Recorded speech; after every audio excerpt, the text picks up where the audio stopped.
on est parti tout de suite sur l'actu hardware de ce lundi 21 décembre. On est très très proche de Noël, bien sûr, et les fêtes de fin d'année et les vacances scolaires. Bon, les vacances scolaires, ça a commencé. Donc voilà, tout ça. Et on fait l'actu hardware grâce au site de cocotland.com, comme d'hab.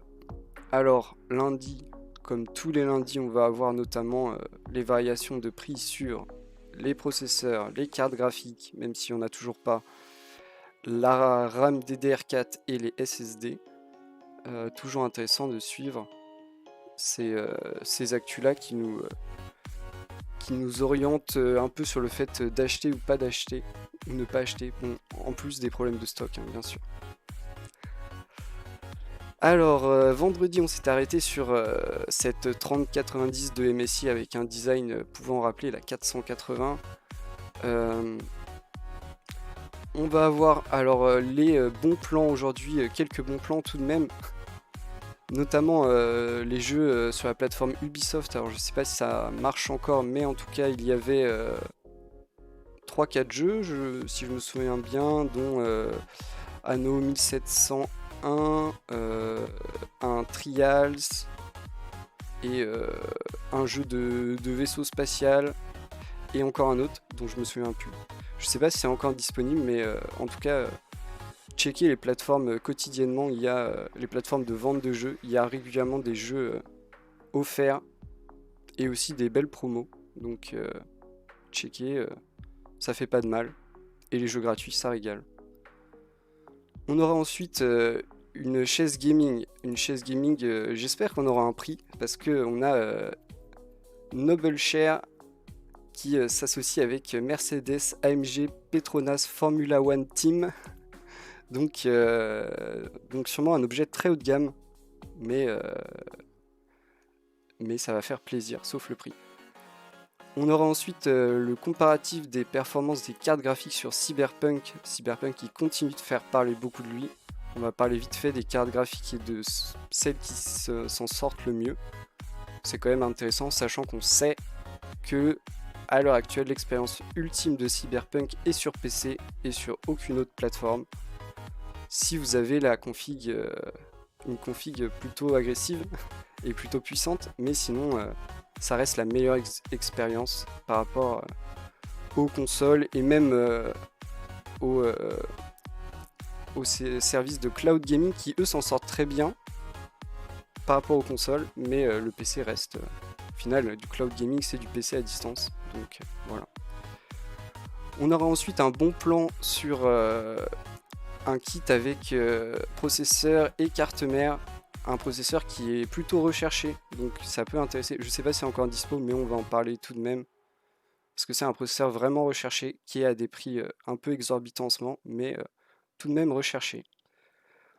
On aura la présentation de 3090 de chez FGA qui nous a habitués à nous montrer, à nous présenter les cartes les plus chères à chaque fois. On va voir si c'est toujours le cas, mais il y a moyen. Petite news Raspberry Pi 4 avec un boîtier.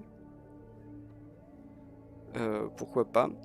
Alors ce bon plan là, je vais pas vous le lire parce qu'il est fini, mais c'était un jeu gratuit sur l'Epic Game Store. Sachez que l'Epic Game Store vous offre un jeu par jour pendant 2 semaines je crois, donc régalez-vous, c'est gratos. Autre petit bon plan qu'on va pas plus détailler, mais des réducs sur les clés de licence Windows 10 Pro et Office 2016. Donc si ça vous intéresse, c'est dispo sur le site de cocotland.com. Ensuite, un des gros morceaux, la variation des prix chez les processeurs. On va voir si Intel s'en sort toujours bien, si AMD a refait un peu de stock, mais je ne crois pas trop. Donc intéressant, même si pas trop de produits disponibles, toujours plus que sur les cartes graphiques, mais pas trop non plus. On aura ensuite une 6900 XT de chez ASRock. Bon, ces cartes qui sont sorties, mais rares sont les personnes à en avoir vu en vrai. Bon, on en a vu beaucoup des images sur internet, mais en vrai c'est une autre histoire. On continuera avec un autre gros morceau, même si pour le coup il y a vraiment zéro stock, c'est le prix des cartes graphiques. C'est quand même intéressant de suivre, savoir s'ils essaient de quand même récupérer des prix qui étaient les prix de sortie ou si ça continue à augmenter à tout va à cause du manque de stock. Tout est possible, hein. Vraiment tout est possible. On a vu qu'il y avait des problèmes de matières premières, donc tout est possible. On continuera avec le test d'un SSD externe, bon, avec des débits tout de même très intéressants, à voir les connectiques nécessaires pour atteindre ces débits et si ces débits sont vraiment atteints. Autre bon plan qui est dépassé malheureusement, c'est le jeu The Long Dark offert par l'Epic Game Store samedi. Vous en faites pas, il y en aura d'autres, mais si vous les avez loupés, malheureusement c'est trop tard. On enchaînera avec les variations de prix des SSD et de la mémoire RAM DDR4. Ok, ça on a un peu peur, mais on verra. Visiblement il y a du mieux chez les SSD. Autre petit bon plan, un SSD SATA 2,5 pouces de 1 Tera à moins de 100 €. Donc vraiment juste en dessous de 100 €. Un bon plan qui est encore d'actualité, le jeu Defense Grid offert sur l'Epic Game Store. Allez-y, c'est disponible jusqu'à 16h59, parce qu'à 17h c'est un nouveau jeu. Mais ça marche toujours. Une petite mise à jour sur cette news qu'on avait vue sur les alimentations Silverstone. Donc on va voir un changement de style visiblement. On verra, le style de l'alimentation c'est peut-être pas ce qui nous intéresse le plus, mais on verra si ils ont réussi à être un peu innovants ou pas. Petite news qui va aller très vite sur des câbles. Des câbles, on va voir des câbles vraiment pour customiser à fond sa config.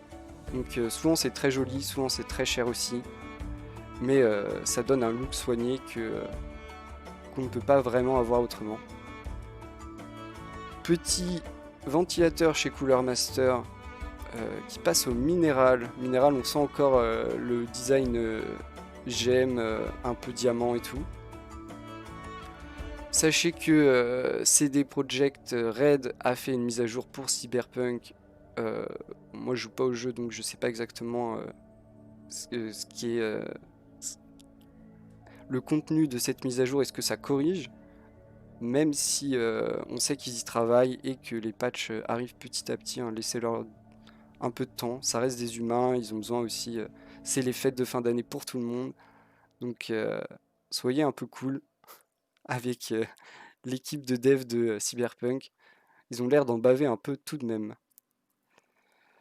On continuera avec une autre alimentation avec un format un peu atypique, un format TFX, donc plus petit. On aura ensuite le top 10 des ventes Steam comme tous les lundis, ça on commence à avoir l'habitude.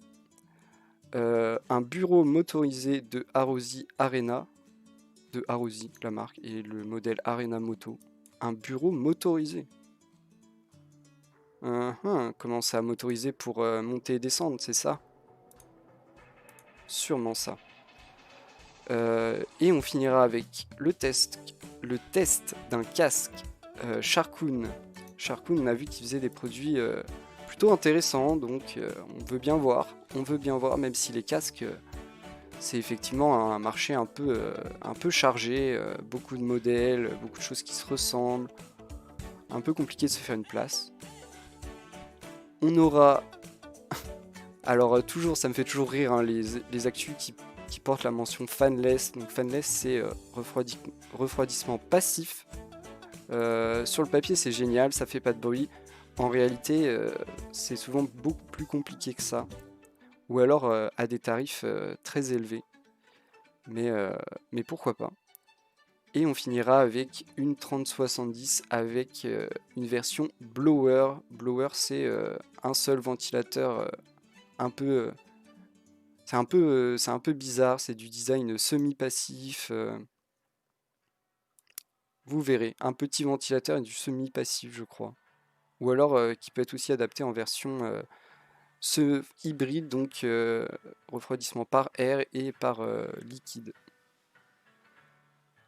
On attaque tout de suite ces news, bien sûr avec cette chaise cette chaise ou ce fauteuil, comme vous préférez, de Noble Chairs, la Epic Mercedes AMG Petronas Formula One Team, une édition 2021 pour plus de style et de skill.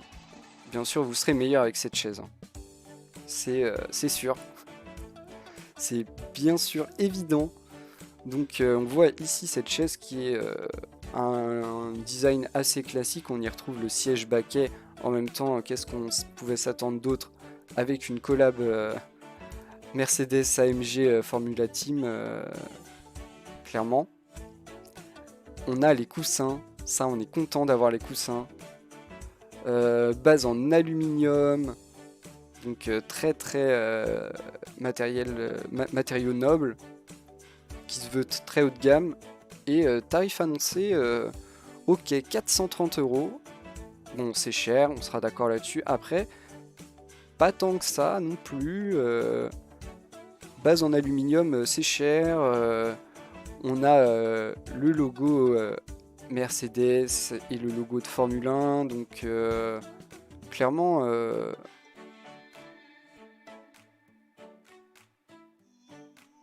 clairement, c'est pas. Je m'attendais à beaucoup plus cher. Pour être honnête, je m'attendais à beaucoup plus cher direct quand on met un logo de marque assez haut de gamme de voitures, de marque automobile, et en plus là associé à un des sports aussi qui évoque le luxe et le très haut de gamme, la Formule 1. Je m'attendais à un truc facile dans les 600 €. 430 €, c'est quand même plutôt correct. Ça a l'air d'être un objet très axé sur la qualité et sur de l'innovation, notamment, et apparemment sur le tissu qui est tout nouveau et innovant. Après le design, siège baquet, hein. Mercedes AMG oblige. Et les accoudoirs totalement modulables, tout le reste est totalement modulable. Donc plutôt sympa et pas si cher que ça pour ce genre de collab. Si ça avait été une chaise Razer, elle aurait coûté 600-700 €. Ça, vous pouvez être sûr. On continue avec ce comparatif sur Cyberpunk des cartes graphiques. Alors, on va regarder vite fait. Il n'y a pas grand chose à...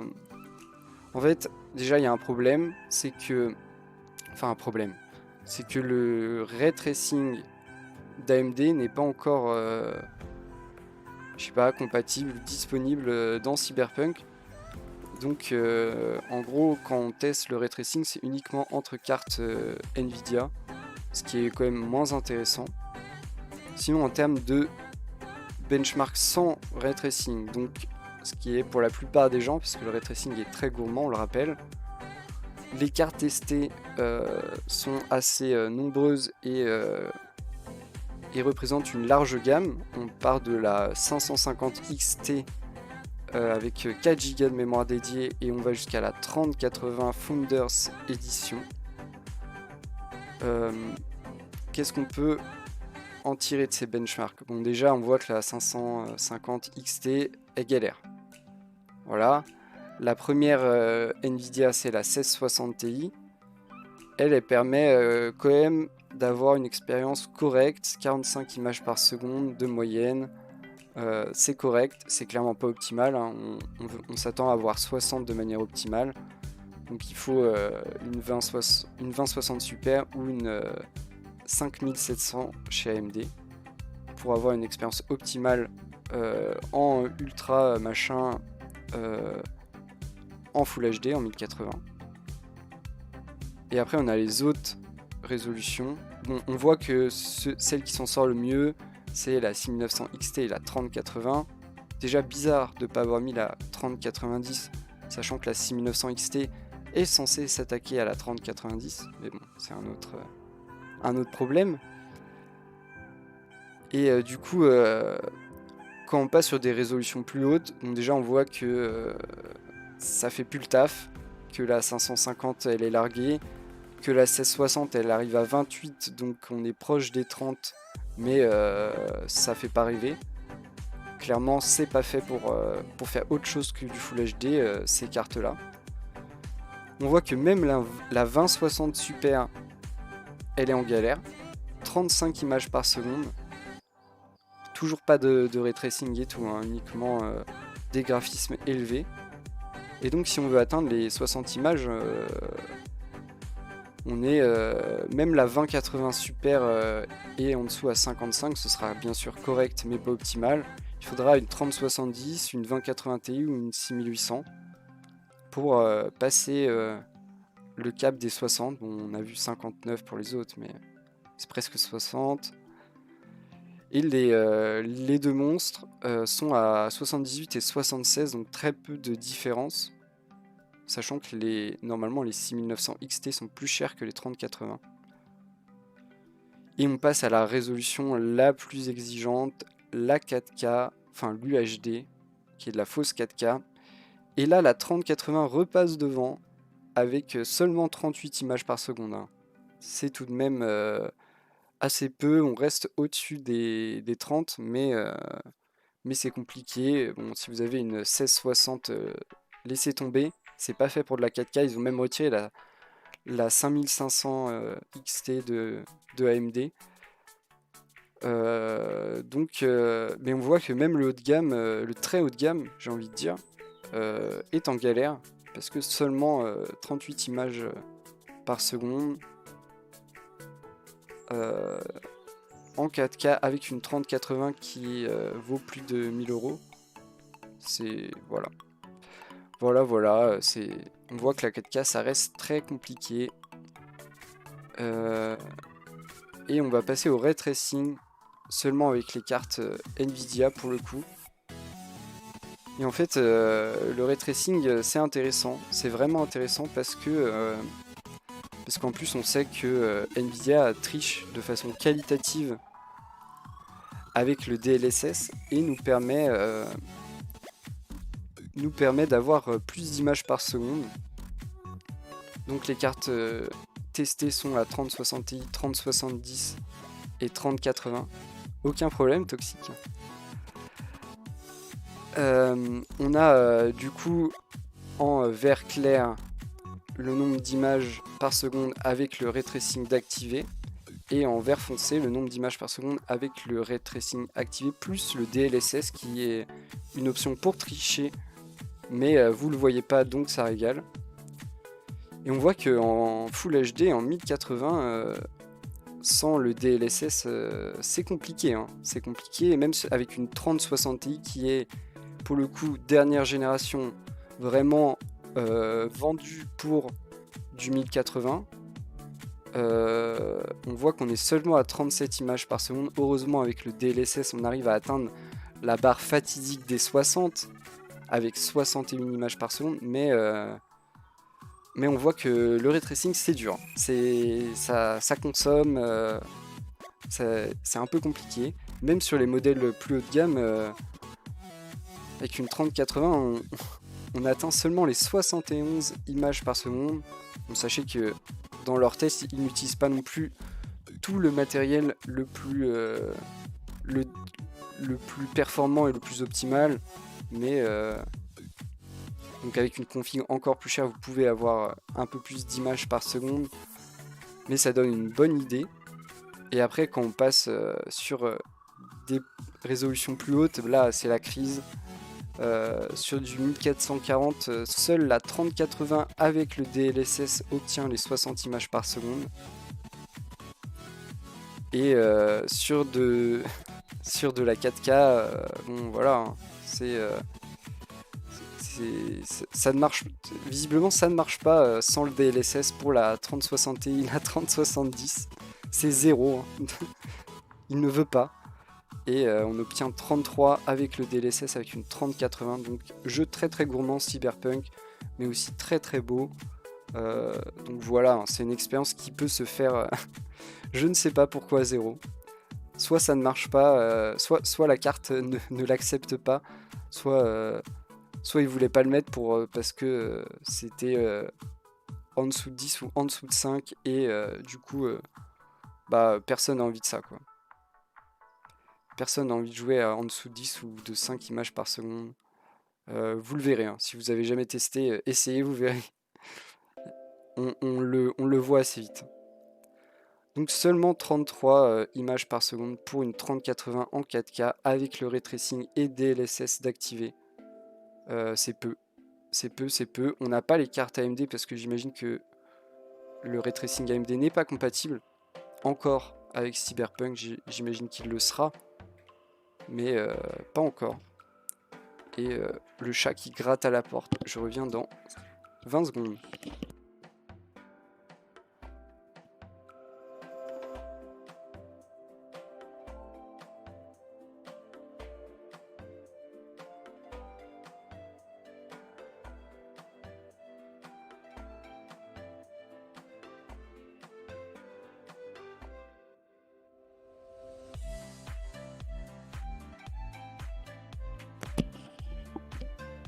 Et le chat qui choisit toujours les meilleurs timings forcément pour, pour gratter à la porte. Donc voilà, Cyberpunk, c'est dur à faire tourner. C'est dur à faire tourner et il faut quand même du matériel récent et performant. Sinon, il faudra se cantonner à de la Full HD avec des graphismes plus ou moins élevés. Mais en Full HD avec les graphismes en ultra, ça reste compliqué. En attendant de voir comment les cartes AMD se débrouilleront en ray tracing, ça m'intéresse aussi beaucoup. Voir, à mon avis, elles sont derrière parce que c'est le début et ça reste toute une technologie à inventer ou à recopier sur Nvidia. Je sais pas comment AMD travaille, j'imagine qu'il y a un peu des deux. Franchement, on va pas se priver de s'inspirer de ce qui existe. Juste, il va leur falloir un peu de temps pour se mettre au niveau, je pense. Ou alors c'est des génies, hein. Peut-être que c'est des génies. On verra. On continue avec un bon plan qui ne l'est qu'à moitié. On va pas se mentir, mais ça reste intéressant au vu des peu de stock sur ces processeurs. On nous parle ici du processeur Ryzen 7 5800X, donc toute dernière génération. Des processeurs qui sont quasiment introuvables et qui recommencent à réapparaître à des prix assez élevés, parce qu'on est sur du 540 € pièce. Donc voilà, hein, c'est cher comparé à un i7 dernière génération. On est plus aux alentours de 400 €, donc avec 140 € d'écart sur des gammes qui sont censées être concurrentes. Ici c'est un bon plan tout de même parce qu'on nous fait une ristourne sur la carte mère et on se retrouve avec un pack à 719 € avec un processeur et une carte mère directement compatible. Pour profiter de cette ristourne, il faut mettre le code CCL, voilà. Donc un bon plan qui n'en est pas vraiment un parce qu'en termes de prix ça reste très très cher, juste pour les gens qui galèrent à trouver ce processeur et qui sont prêts à le payer un peu cher. Et il est disponible de cette manière avec une carte mère si vous en avez pas. Je sais pas s'il est encore disponible en version tout seul à 540 €. Ça reste très cher, hein, 540 € pour un Ryzen 7. Moi ça m'intéresserait pas trop. À part si c'est pour les gens qui veulent le tester, pour des besoins professionnels et tout. Sinon c'est compliqué de se dire que c'est vraiment intéressant. Faut vraiment aimer AMD et avoir envie de tester la nouvelle génération. On continue avec d'autres produits hardware plutôt chers bien sûr, parce que FGA nous a habitués à nous présenter les cartes les plus chères à chaque fois. On regarde en haut de la liste, on a une FGA souvent avec un nom du genre FTW3 Ultra machin. Et ici on ne déroge pas à la règle. On ne déroge pas du tout à la règle. On est sur des 3090, donc les cartes les plus chères de Nvidia.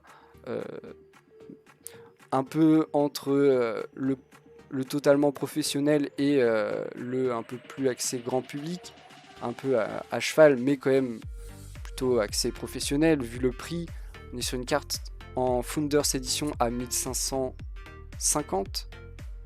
Ici, on est sur des cartes entre 1919 et 2129 euros. On est sur des modèles atypiques parce que hybride, une partie refroidie par liquide et un ventilateur en plus. Bon, c'est cher. Les cartes à refroidissement hybride, elles sont tout le temps chères.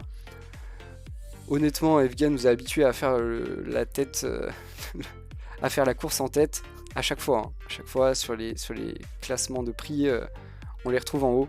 Donc ça nous étonne pas.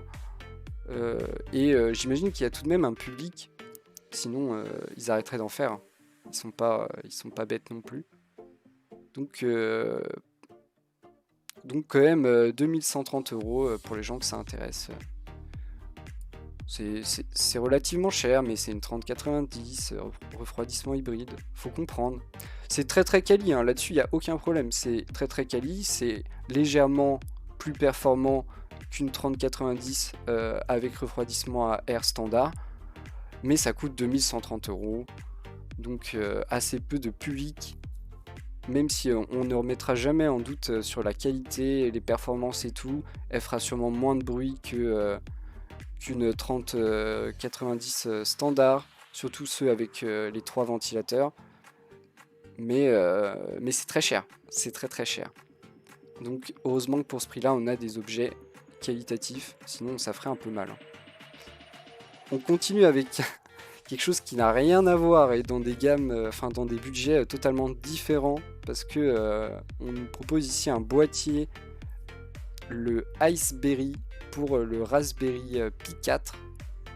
C'est Gelid qui nous propose ça avec un refroidissement actif, donc des ventilateurs. Donc petit boîtier tout mignon, tout petit, hein, si vous voyez, ça a la taille d'une Raspberry. Budget de 20 euros. C'est par rapport à ce qu'on vient de voir, c'est pas vraiment la même chose. Ion Airlock, pas vraiment, mais bien sympa, plein de connectiques.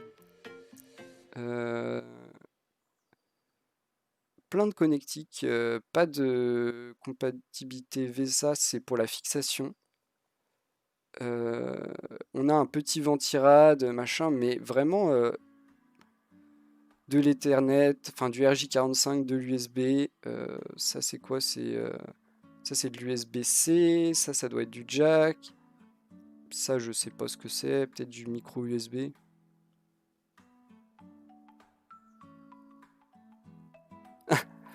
Ah ouais, c'est du mini HDMI. Ok, et là j'imagine lecteur de carte peut-être. Micro HDMI. Je savais même pas que ça existait le micro HDMI. Mais franchement 20 euros c'est quand même très abordable vu ce qu'on nous propose ici, hein. Plein de connectiques, un boîtier qui a l'air correct en termes de qualité, qui a tout de même un ventirad et des pads thermiques inclus. C'est très intéressant, c'est très intéressant. Moi j'ai pas de Raspberry donc du coup ça m'intéresse pas trop.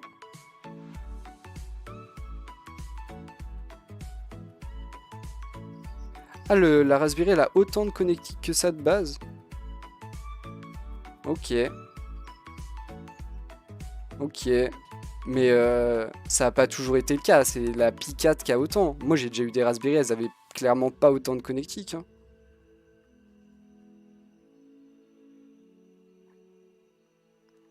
C'est bon, maintenant j'ai l'impression d'être un boomer, mais il n'y a pas toujours eu autant de connectiques.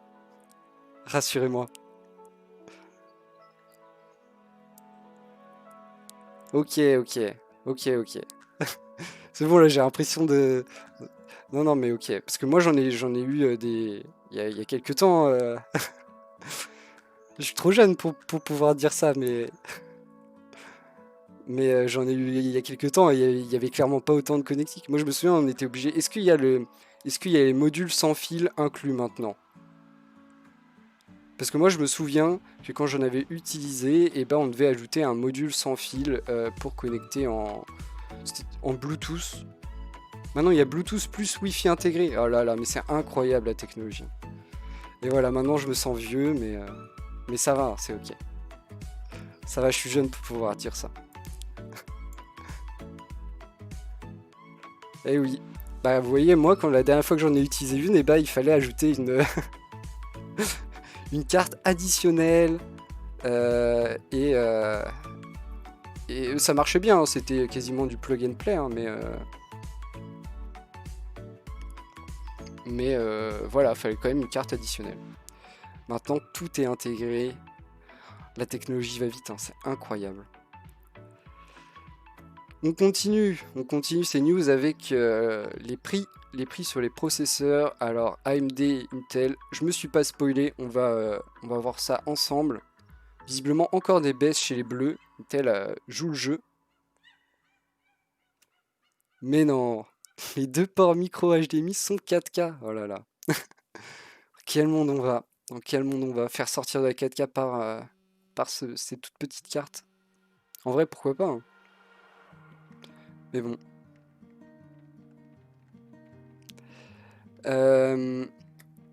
Du coup, ces processeurs, donc des baies chez les bleus, du mieux chez les rouges, du mieux dans les prix, parce que dans les stocks, pas trop sûr. Même si on a vu des Ryzen 7 disponibles à la vente. Alors, on récapépète chez AMD, on a une baisse sur le Ryzen 5 2600X qui passe de 192 à 175. Le Ryzen 7 de la même génération, lui, passe de 252 à 230. Le Ryzen 5 3600X qui avait gonflé en prix de manière spectaculaire, il perd 90 €. Donc c'est bon, il reprend un prix plus correct, mais vous voyez, 90 €, c'est effectivement un bon gonflage de prix. On le retrouve maintenant à 260, donc plus correct, même s'il a, je crois, déjà été moins cher que ça. On continue avec le Ryzen 7 de 3ème génération 3700X, baisse lui aussi, il perd 20 €. Donc ok, 20 €, c'est un peu plus contenu comme baisse. Il reste en gros au niveau des tarifs des i7 10ème génération. Et par contre, on a les Ryzen 9 3900X et 3950X qui eux grimpent parce qu'on n'imagine toujours pas de disponibilité sur les 5900 et 5950. Donc voilà, eux ils prennent des bons gros plus 50 et plus 91 €. Et comme on l'a dit, le Ryzen 7 5800X qu'on trouve un peu à la vente ici et là, tout de même pour 540 €, hein. Donc des tarifs qui font un peu mal.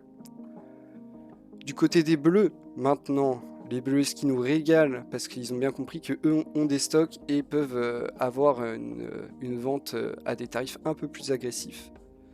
Donc on a le i7 9ème génération qui perd 6 €, ouais, ok, il est maintenant à 324 €, donc c'est quand même plutôt correct, hein, 324 €, il est bien moins cher que le Ryzen 7 3700X pour le coup. On a le i9 9ème génération qui perd aussi 8 €, 7 €. Donc ok, pareil, hein, des tarifs moins de 400 € pour un i9, ce qui est quand même plutôt pas mal, hein. Et on a le i5 10400F qui perd 2 €, il est à 136 €, c'est quand même très très accessible, 136 € pour un i5 10ème génération. Vous y retrouvez bien les 6 cœurs et la possibilité de faire x2 en logique. Donc quand même très très intéressant, hein, pour 136 €. On a le i5 Masterpiece qui perd 5 € de son côté. Donc on ne sait pas exactement quel prix, mais qui doit être entre 200 et 250, j'imagine. Attendez, je vais vous dire ça. Je vais vous dire ça. Ah yes. Ok, on a dit le i5 10 000, il est à 272. Ok, un peu plus haut que ce qu'on pensait. 272. Et pas de changement pour le 10700K, le i7 10e génération. Le i9 10e génération augmente en prix. Pourquoi il augmente en prix? Parce que il y a personne en face. Il y a des modèles, mais il n'y a pas de stock. Donc là, clairement, ils font plaisir. Comme d'hab, hein, sur le haut de gamme, on se fait plaisir. On augmente les marges, on fait plus de variations de prix. Et clairement, comme d'hab, du coup, c'est un peu mieux côté AMD, mais ça reste pas le meilleur des moments pour acheter un processeur AMD. Que ce soit toute dernière génération ou génération d'avant d'ailleurs. Et Intel, c'est pas mal. Ils sont pas si agressifs que ça. Ils font baisser la 9e génération qui vont faire mourir au cours de l'année 2021. Normalement vers la fin d'année, bien sûr, parce que y a encore du potentiel à la vente, mais ça va mourir en 2021 normalement. Ça va arrêter d'être produit en 2021. Donc pas, c'est moyen, c'est moyen bien côté Intel, c'est moyen pas bien côté AMD quoi. On va résumer comme ça. On continue avec une carte graphique orientée haut de gamme parce qu'on est sur de la 6900 XT MBA. Alors un peu étrange. MBA, si vous savez pas ce que ça veut dire Made by AMD, donc fabriqué par AMD. Et ici, c'est tout de même une carte ASRock. Donc j'imagine soit elle est directement produite à AMD, enfin par AMD pour ASRock, soit ça veut juste dire qu'ils récupèrent le design, mais visiblement là c'est un vrai modèle de référence. Donc on sait pas trop pourquoi, hein, quand même assez étrange de nous donner une news comme ça qui nous dit que c'est une carte de référence mais vendue par ASRock. Comme quoi il y a de la magouille dans leurs cartes. Elles sont pas disponibles, mais visiblement ASRock ils en ont. Peut-être les prototypes, peut-être qu'ils revendent les prototypes tellement ils sont en galère. Prototypes envoyés par AMD pour faire leur développement. Je ne sais pas. Mais du coup, design de référence, bien sûr. Là-dessus, évidemment, hein, fait par AMD, design de référence oblige. Prix de 1250 €, prix très correct hein, du coup, parce que prix de la sortie, enfin très correct, prix de la sortie des cartes, même si elles étaient annoncées à 999 $, puis on nous a fait miroiter le cours d'une journée qui sortirait à 999 €, mais que nenni.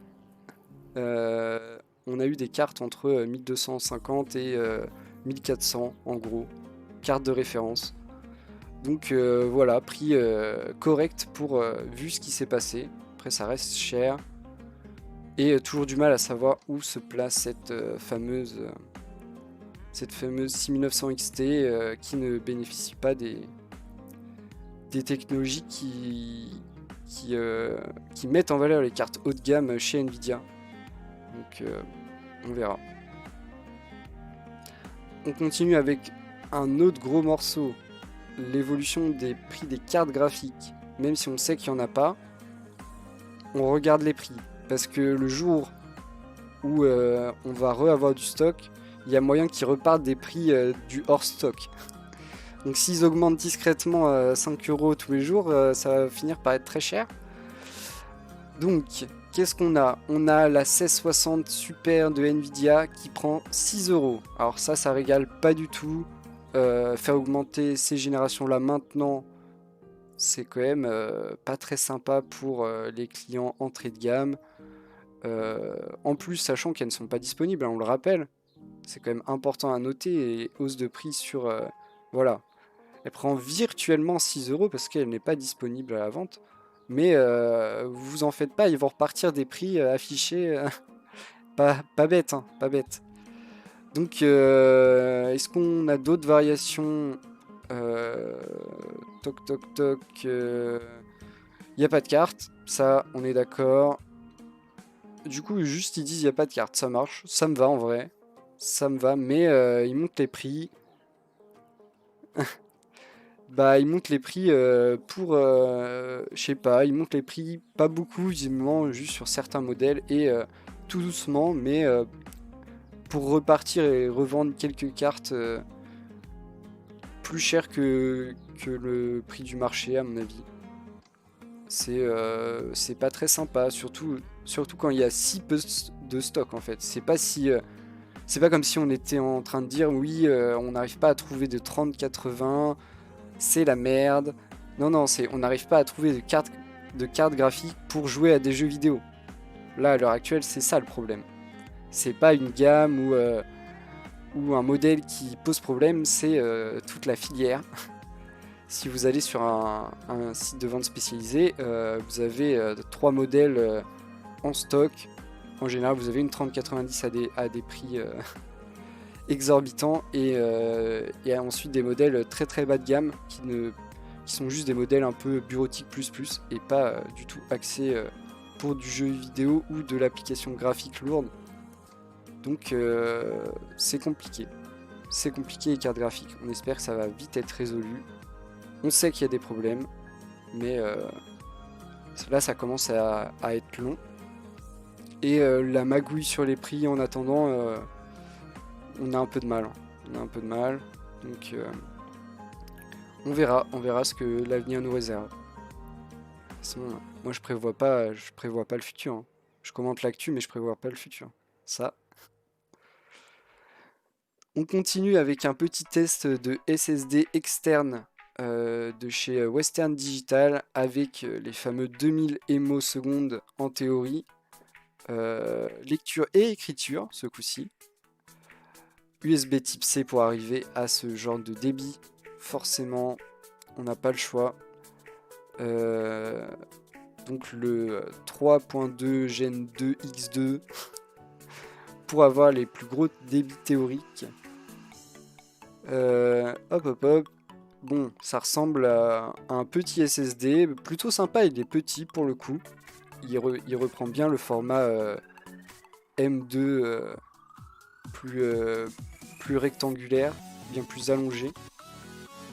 On est sur un tarif de 139 € pour 500 Go, ce qui est cher, mais voilà, hein, c'est le mieux qu'on sache faire en SSD externe avec les connectiques pour avoir les débits les plus élevés. Donc pas vraiment étonnant de retrouver ce genre de prix. Est-ce qu'on va voir vite fait s'il répond à ses attentes? Allez, vite fait, hein. Vite fait, on va à la conclusion directe, ils vont nous dire. On va pas aller voir les benchmarks. Alors, on nous dit un look sympa, ça on est d'accord. Donc la moitié des débits annoncés, 1000 émosecondes au maximum, garantie de 5 ans. C'est cool, hein, c'est cool. Bien sûr, il n'atteint pas les débits théoriques. Aucun ne le font. Là-dessus, encore plus sur du externe où forcément les pertes dues aux liens, aux connectiques, aux liaisons et tout sont obligatoires. Mais 1000 émosecondes, lecture et écriture sur du SSD externe, ça régale, hein. Vraiment, ça régale. 140 € pour 500 Go, c'est cher, mais on est sur le mieux, on est sur le haut du panier, le top de la technologie. Si aujourd'hui vous voulez avoir un SSD externe avec un débit maximal, là on est bien, hein. Là on est bien, on est sur 2000 émo secondes théoriques, 1000 en réalité. Déjà 1000 émo secondes, on est bien. Je vous garantis, même si vous avez des fichiers un peu lourds, on est bien. On continue avec les SSD les SSD dont le cours était compliqué la semaine dernière, tout avait tendance à augmenter un peu comme sur la RAM aussi. Cette semaine, il y a du mieux. Alors ça nous fait plaisir. On a plusieurs modèles. Des Corsair de 480 Go qui perdent 10 euros. Des Samsung de 500 Go qui perdent 11 euros. On a même un Crucial qui perd 8 euros de 500 Go. On a des baisses un peu partout. On a toujours quelques hausses, notamment sur des modèles haut de gamme. Ah non, ça c'est encore des baisses. Oh, des baisses sur des modèles haut de gamme. Sur un 2 Tera qui perd 40 euros. Et un Aorus PC Express 4.0 de 1 Tera qui perd 1 euro. Ouais, bon, ça ok. On a quand même deux hausses sur du haut de gamme de 1 Tera et 2 Tera. On est sur des hausses très contenues tout de même, sur par exemple une hausse de 6 euros sur un modèle à 440 euros. Ça va, c'est ok, c'est pas trop grave. Donc c'est bien. Petite inflation la semaine dernière, du coup c'est quoi l'inverse d'inflation? Déflation? Pas sûr, hein. Sur les modèles plus entrée de gamme, 10 euros c'est beaucoup. Sur un modèle à moins de 100 euros, 10 euros c'est beaucoup. Sur le haut de gamme, ça varie beaucoup moins, effectivement. Même si on a quand même 40 euros sur un Corsair de 2 Tera. Ça c'est pas mal. Mais du 10 euros sur... voilà, on passe de 94 à 84. Ça c'est quand même important. C'est quand même important. Mais ça avait commencé à augmenter la semaine dernière et ça m'avait... j'ai eu une goutte de sueur en me disant si ça continue, si on a 2-3 semaines d'inflation, ça va faire mal. Mais ça va, ça s'est rétabli direct. Et heureusement. Parce que c'est bon, on a déjà les problèmes sur les processeurs AMD, on a déjà les problèmes sur les cartes graphiques. Si on peut éviter sur les autres composants, ça nous arrangerait. On n'a pas envie de finir par commenter seulement des hausses de prix de produits pas en stock. Ça serait un peu triste. On finit avec les variations de prix de la mémoire, la RAM DDR4. On a ce qu'on a retrouvé la semaine dernière sur les SSD. On a une hausse un peu partout, même sur des trucs entrée de gamme comme 2 fois 4 Go à 2400 MHz chez Corsair qui prend 10 euros pour arriver à 57 euros. Donc là, 10 euros, c'est énorme en proportionnalité. On a une hausse de quasiment 20 euros sur du G-Skill 2 x 8 Go. Aïe aïe aïe. Est-ce qu'on a des baisses? Un peu de baisse? Un peu de baisse tout de même. Corsair, ça c'est un kit très très vendu. Les 2 x 8 Go en 3000 MHz, classe 15, qui perdent seulement 3 euros. C'est une toute petite baisse, mais ça reste une baisse. Pareil pour la version en 3200 MHz qui perd 5 euros. On a G-Skill aussi qui perd 2 et 5 euros sur des kits. Tendance à la hausse tout de même. Notamment là, la hausse de 10 euros sur un modèle très entrée de gamme, ça fait un peu peur. C'est des modèles où on évite d'avoir des grosses variations parce que l'entrée de gamme, c'est souvent... Les chiffres de vente sont très vite impactés par les variations de prix, vu que c'est des gros volumes. Là, prendre 10 euros sur un modèle qui est aux alentours des 50 euros, aïe aïe aïe. On va voir, à suivre. Des frémissements pour l'instant, pas dans le bon sens du côté de la RAM, mais on verra la semaine prochaine. Peut-être juste du mouvement un peu dans le vent, on espère. Après ces news pas très drôles, des bons plans, notamment un SSD, SSD interne, SSD SATA format 2,5 pouces, le MX500 de 1 Tera à moins de 100 euros. Bon, il est à 99,99 bien sûr, moins de 100 euros quoi. Très bon SSD. Il est qualitatif, il n'y a aucun problème, il marche bien, il a des bons débits. On est sur du classique, débit autour des 500 ms pour du SSD en SATA. Voilà, moins de 100 euros le Tera, c'est quand même plutôt sympa. Et ça fait plaisir. J'espère qu'il est toujours disponible à ce prix-là. Ça, c'est pas sûr. Mais si vous cherchez un SSD d'un Tera en SATA, il fait très bien le taf. On continue avec un autre bon plan, un jeu offert. Pour celui-là, ça marche encore. Vous avez jusqu'à 16h59 pour aller le chercher sur l'Epic Game Store. C'est le jeu Defense Grid The Awakening. Ça ressemble à un jeu de Tower Defense. Voilà, de ce que j'ai vu. Personnellement, je l'ai déjà ajouté à ma bibliothèque. Mais jeu de Tower Defense, après avoir la qualité du titre, moi j'avoue que j'ai beaucoup joué au jeu de Tower Defense, plus sur téléphone. Je sais pas si j'en ai déjà fait sur PC, ni sur console d'ailleurs. Mais j'essaierai sûrement, après à voir si je le ferai en stream ou pas, mais je l'essaierai sûrement, hein, parce que j'ai quand même beaucoup joué à des jeux de Tower Defense sur téléphone. Et j'ai passé des bons moments. C'est un style de jeu que j'aime bien. Où on a tendance à passer beaucoup de temps, à passer à travers un trou de verre et se retrouver à passer 3 heures à jouer sur le même niveau, mais c'est un autre problème. On continue avec une mise à jour sur une news qu'on avait déjà vue, une news sur les Alim Silverstone, et là on nous parlait d'un changement de style. Bon, honnêtement, pas très flagrant, hein, le changement de style. Ça reste un look d'Alim plutôt classique. Mise à jour. Donc on nous avait présenté une version 850 watts. On nous dit que la gamme sera complétée par d'autres versions de 550, 650 et 750. Oui, bah oui, de toute façon on le sait, hein, ils vont pas sortir une seule puissance.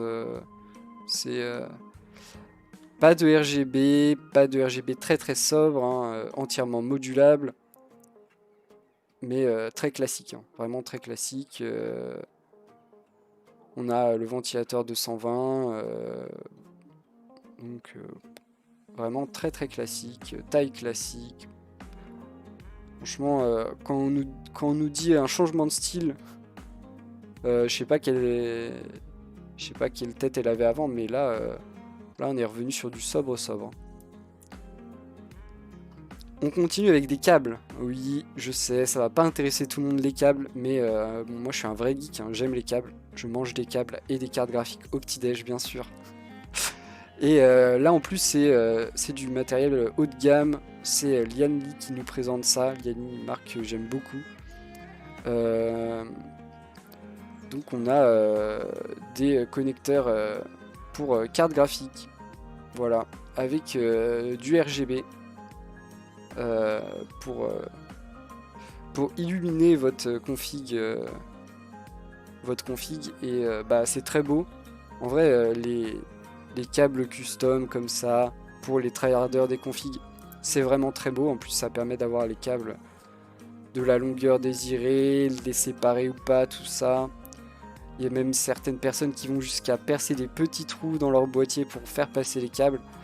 Les tryharders de l'infini. Est-ce que j'aurais aimé avoir un prix? Parce que souvent, le vrai problème sur ces choses-là, c'est tout de même le prix. En plus, là, on est sur un modèle qui est rétro-éclairé. Je regarde si on a un prix. Vite fait, un prix. On n'a pas de prix ici. Pas de prix là. Est-ce que si on va... conclusion.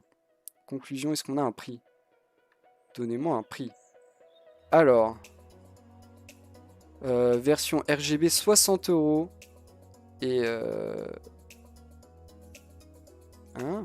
60 € pour l'ATX et 40 € pour le PCI Express. Ah oui, d'accord. Ah, parce qu'il y a aussi... Ok. Il n'y a pas que pour les cartes graphiques. Mais en gros, vous avez des câbles pour tout. Et sinon, bah, c'est très beau. Hein. Est-ce qu'on les a en... Voilà les câbles. Est-ce qu'on les a en rétro-éclairé? C'est ça que je voulais vous montrer. Les câbles qui se mettent partout. Dans Waouh, est-ce qu'on a la lumière? On a un petit boîtier pour gérer le rétroéclairage. Et voilà le rétroéclairage. Voilà ce que ça donne. Donc chaque câble est illuminé. C'est un vrai travail. Hein. Là, il y a un vrai effort esthétique sur ces câbles. Ils valent très cher, mais comme la plupart des câbles custom. Hein. Ouais, 60 € c'est cher, mais en vrai c'est pas plus cher que... Enfin c'est clairement pas plus cher que les autres marques qui font du câble custom. Ça coûte en général très cher, les câbles custom. Et en plus là, on a quand même du RGB sur chaque câble. Donc voilà. Voilà, c'est toujours des objets sympas. Après, c'est pour les tryharders des configs, forcément. On continue avec Cooler Master qui nous présente un nouveau ventilateur, le Masterfan MF120 prismatique. Alors moi j'ai parié sur le design GEM et effectivement on est sur du design GEM sur le contour du ventilateur avec du RGB, des ventilateurs qui peuvent tourner lentement jusqu'à vite. On est sur du ventilateur Cooler Master, donc normalement à des prix ok. Après avec un design atypique, forcément ce design j'aime. J'aime ou diamant d'ailleurs, je sais pas trop. Ou glace. Mais assez spécial, hein, assez spécial. On aime ou on n'aime pas, mais ça existe. Ça existe au moins. Et illuminé de partout forcément. Moi j'avoue que c'est pas trop mon truc. Yo Zeja. Moi c'est pas trop mon truc ce genre de ventilateur. Déjà les RGB avec... pas trop. Doucement sur les RGB, faut pas que ça devienne une voiture Jackie Tuning. Hein. C'est pas le but. Et je sais pas, cet effet j'aime, c'est spécial. Mais pourquoi pas hein. Si une config est faite qu'avec des designs comme ça, je peux comprendre. Ça reste un peu spécial. On continue très vite avec une alimentation plutôt efficace, 700 watts, certifié Gold, mais sa particularité, c'est son format. Donc voilà, un format atypique, le format TFX. Je ne sais pas exactement à quoi ça correspond comme boîtier, mais vraiment pas large. Ça a l'air aussi profond, mais beaucoup moins large. Et on y retrouve ce qu'il faut pour une config. Hein. Là-dessus, aucun problème. J'imagine que c'est pour des boîtiers plus petits. Et voilà.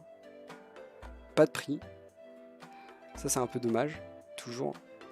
Et pas de date. On commence à avoir l'habitude, mais voilà. Petit top 10 des ventes Steam de la semaine dernière. Alors, est-ce qu'on a toujours Cyberpunk?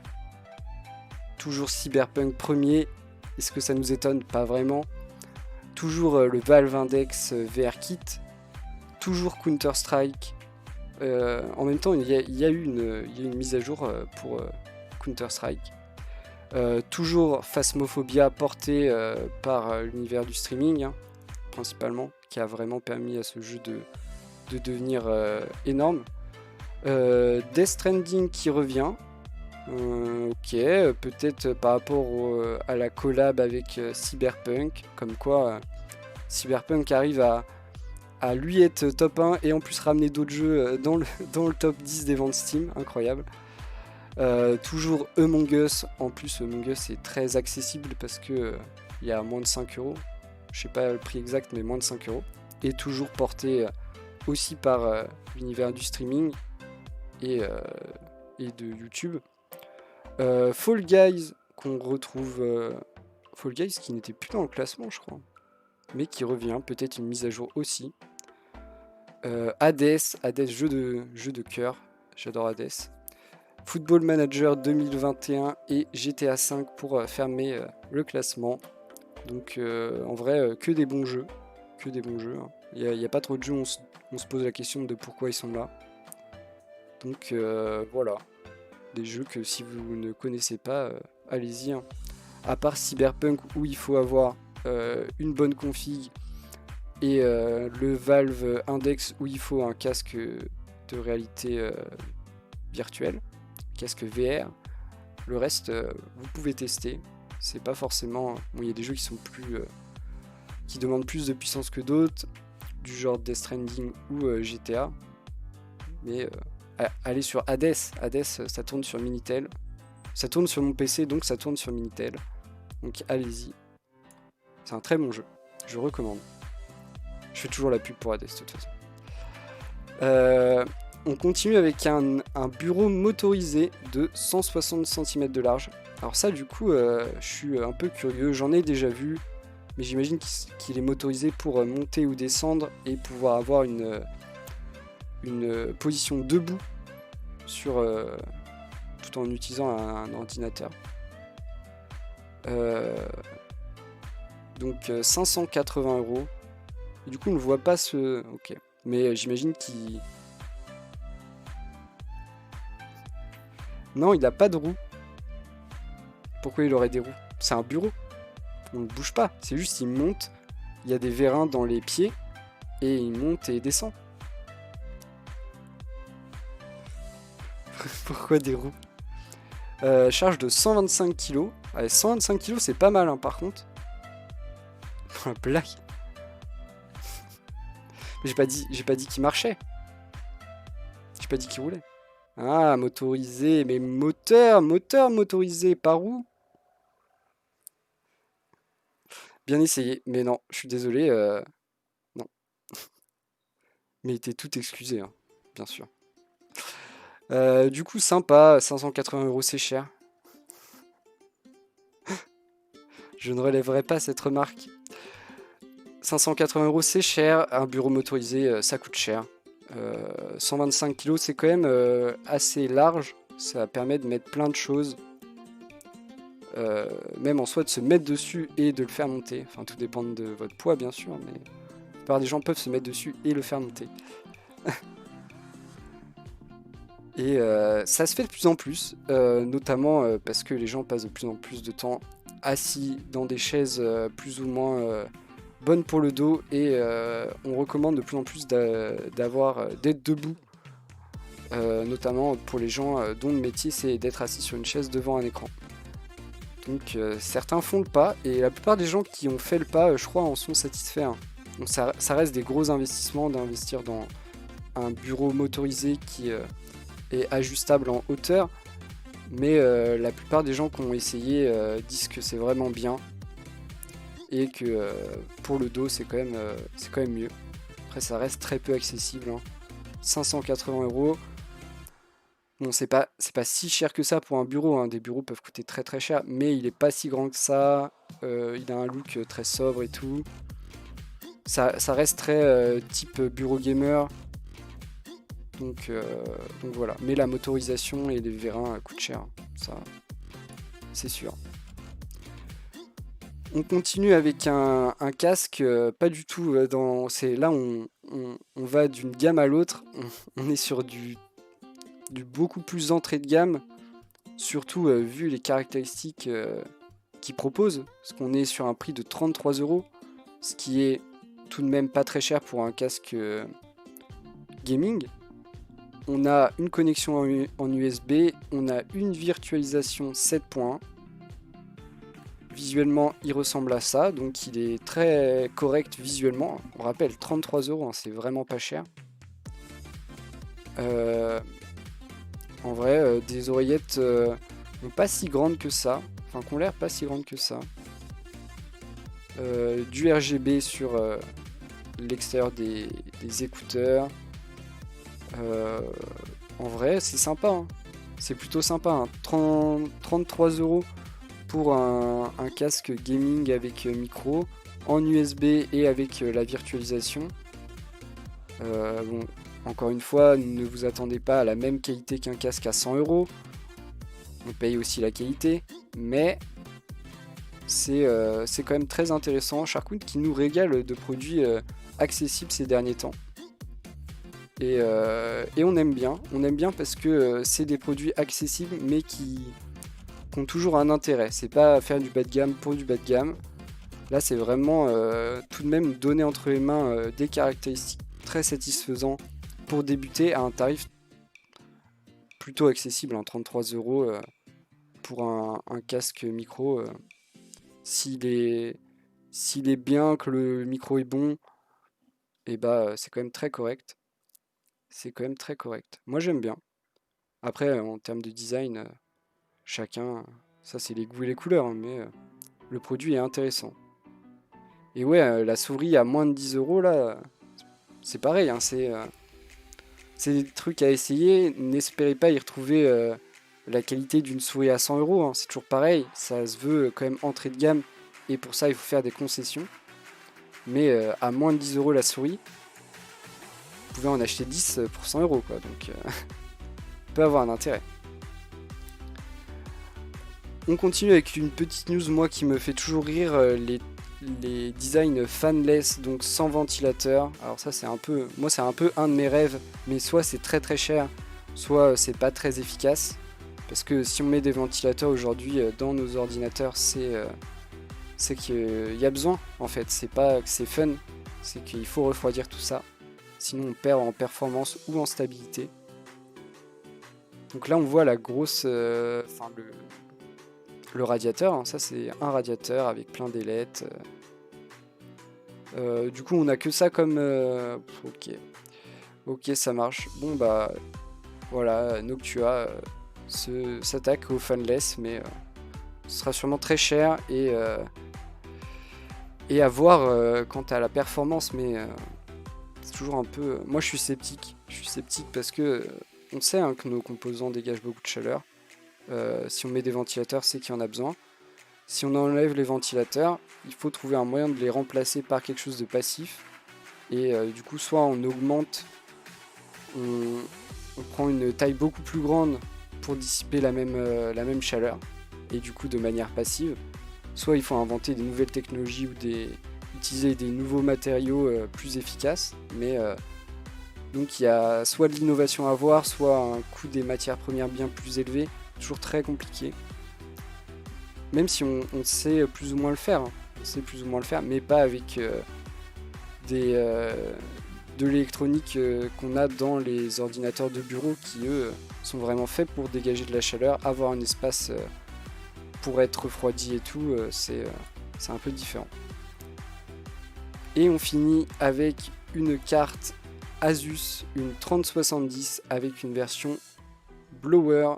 Donc cette fameuse truc hybride, bon, ici on est sur du passif et du refroidissement par air, et le blower c'est ce ventilateur là qui du coup est censé extraire toute la chaleur de la carte à lui tout seul, aidé par un radiateur important normalement. Et voilà, c'est une 3070. Pour le coup, elle est très fine par rapport aux autres cartes. On y retrouve les deux connecteurs d'alimentation au bout de la carte. Ça, c'est pas mal. Moi, j'aime bien ça. Ça permet d'avoir des configs plus propres que sur le côté là. Parce que sinon, c'est sur le côté là. Ou de l'autre côté, je sais pas. Sinon, on va retrouver les caractéristiques d'une 3070 avec les connectiques d'une 3070. Juste, elle sera beaucoup plus fine et sûrement un peu plus chère. On n'a pas le prix ici, mais sûrement un peu plus cher parce que un peu plus de travail sur le design. Donc, mes remarques, peut-être pas, hein, peut-être pas. Après, faudrait déjà qu'il y en ait. Oula, oh. Ok. Et voilà qui conclut notre actu du jour. J'espère que vous avez aimé. Bon, j'ai passé un peu de temps, une heure, un peu plus d'une heure, mais c'était cool. On avait des trucs. Et puis le lundi, il y a toujours la variation des prix à suivre. Donc toujours un peu plus. Et puis cette semaine, il n'y aura pas de news vendredi. Forcément. Forcément. Parce que vendredi, c'est Noël. Je ne vais pas faire les news jour de Noël. Merci d'avoir regardé. J'espère que vous avez apprécié les news.